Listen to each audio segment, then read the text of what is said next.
નર્મદા જિલ્લાના રાજપીપળા ખાતે ભારતીય બંધારણના શિલ્પી ડોક્ટર બાબા સાહેબ આંબેડકરની જન્મજયંતિ નિમિત્તે ઉજવણી કરવામાં આવી હતી। આ અવસરે કોંગ્રેસના કાર્યકરો અને આગેવાનો દ્વારા આંબેડકરની પ્રતિમાને પુષ્પાંજલિ અર્પણ કરી તેમને શ્રદ્ધાંજલિ આપવામાં આવી હતી। કાર્યક્રમ દરમિયાન કાર્યકરો ઉપસ્થિત રહ્યા હતા અને આંબેડકરના વિચારોને જીવનમાં ઉતારવા સંકલ્પ વ્યક્ત કર્યો હતો। સાહેબ આંબેડકર ભારતના બંધારણના ઘડવૈયા હતા।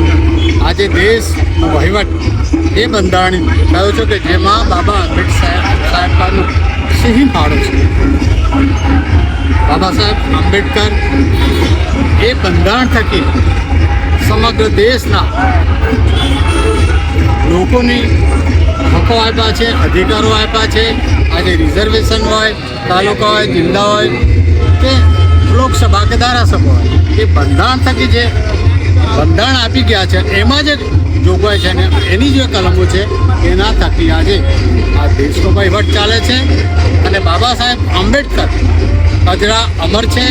જ્યાં સુધી દેશમાં લોકશાહી શાસન હશે ત્યાં સુધી બાબા સાહેબ આંબેડકર અમર રહેવાના છે અને હંમેશા આવનાર પેઢી